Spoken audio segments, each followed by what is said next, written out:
Lately, we've been working on the Pythagorean Theorem, and your answers have to be in simplified radical form.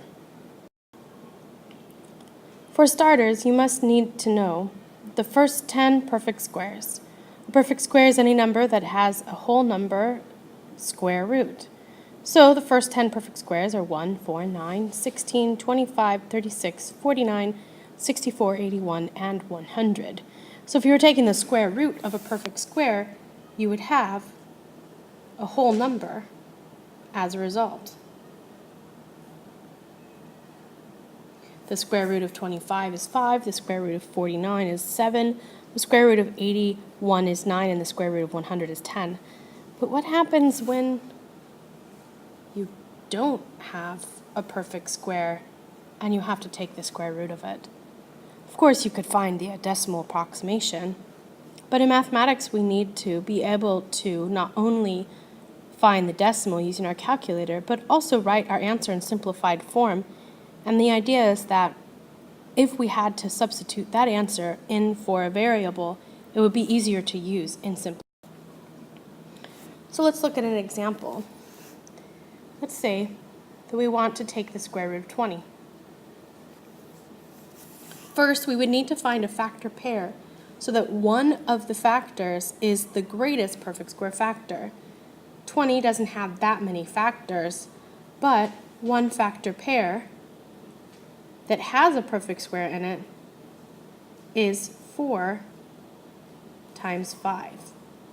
And so if we want to take the square root of 20, that would be the same as taking the square root of 4 and 4 times 5. If you don't believe me, check it out on your calculator. Next, you can take the square root of each factor separately. Square root of 4 times the square root of 5. Basically what we're saying is that if we take the square root of 4 times 5, that's the same as taking the square root of 4 and the square root of 5. It gets a little bit into exponent rules that I don't have time to get into now, but that's why mathematically it works. You can then evaluate the whole number square root, as in the square root of 4, or the square root of the perfect square, and then leave the non-perfect square under the square root. Here's some more examples. The square root of 50 is the square root of 25 times the square root of 2, and so that's 5 square root 2. 32 is the square root of 16 times the square root of 2, which is 4 square root 2. 98 is the square root of 49 times the square root of 2, and that's 7 square root 2. I really like these square root 2 ones. And 8 is the square root of 4 times the square root of 2, 2 square root 2.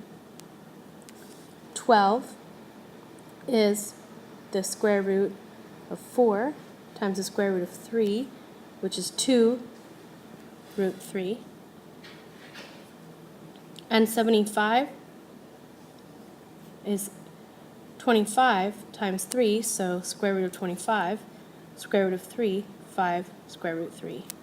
Now notice for all of these I skipped that middle step that I showed before of finding the pair of factors and then separating them. In all of these I just go straight to the separating.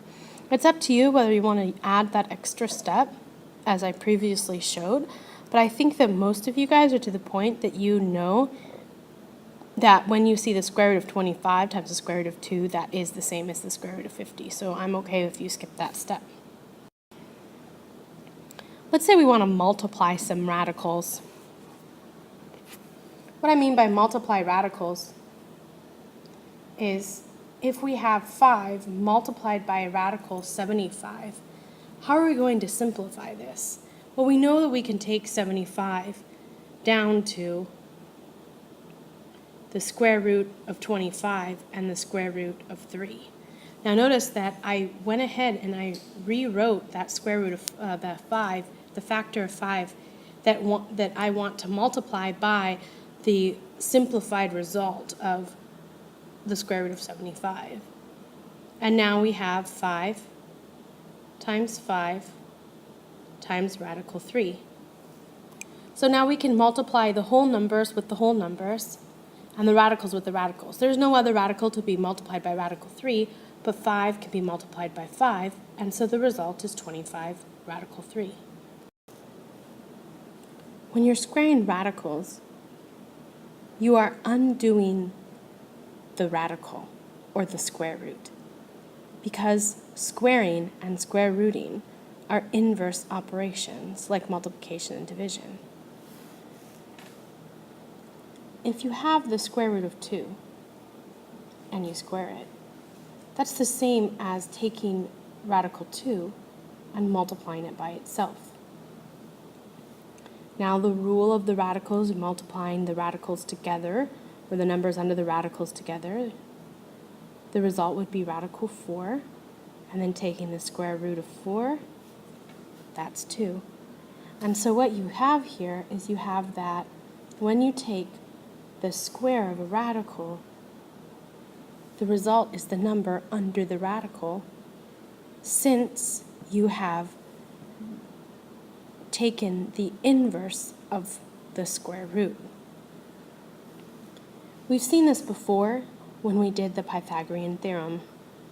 Let's say we have a right triangle, and we have one side is 2, and the other side is 3, and we want to know the hypotenuse.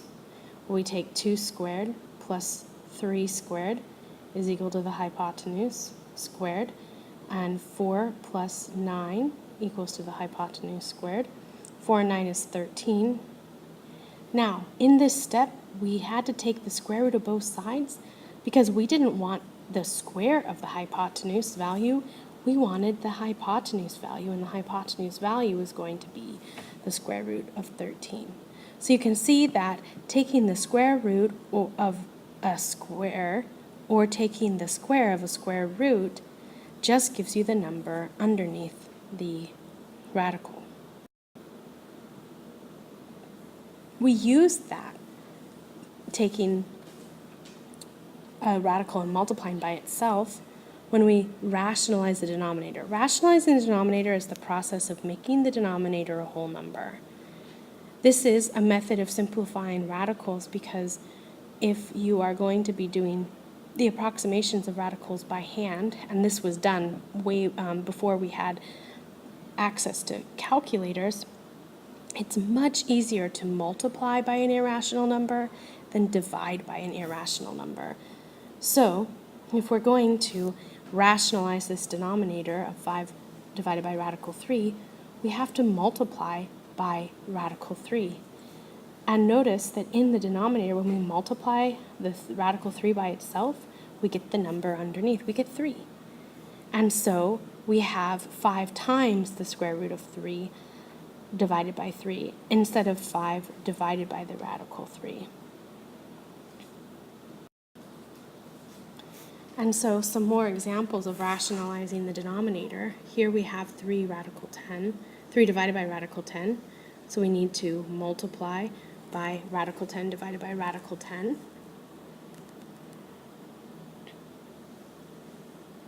And we get 3 radical 10 divided by 10.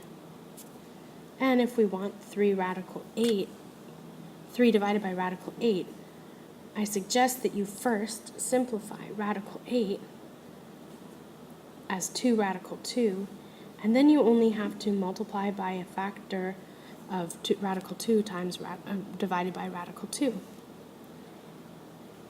You get 3 radical 2 divided by 4.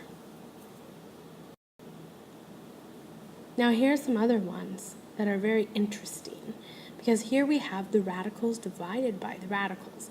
And I think that a lot of people might just go straight into rationalize the denominator because they think, I need to rationalize the denominator because the denominator is a radical. But there's some steps that you can take to simplify the process. Remember before I said that when you have 2 separate factors under the radical, you can multiply them? Well, the same goes for if you've divided 2 radicals. You can actually put them back together again as a fraction and then reduce the fraction. And so this becomes the square root of 1/6. And so that's 1 square root of 6. And then rationalizing the denominator, you get the square root of 6 divided by 6. And what about 8/12? Well, again, you can take the square root of 8/12 instead of the square root of 8 divided by the square root of 12, and you get the square root of 2/3. And then take the square root of 2 divided by the square root of 3, rationalize the denominator, and the result is the square root of 6 divided by 3. Now, tempting when you see something like this to actually also divide the 6 by the 3, but that's not allowed.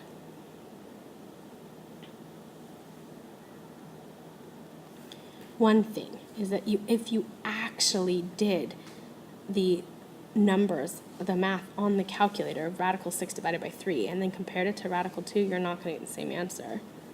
Think of it also that 3 is a whole number, and it's 3. And radical 6 is not a whole number. And so the rule of reducing only applies to two whole numbers or two numbers under the radical. That you have to be talking about the same type of number, a whole number or an irrational number or a radical.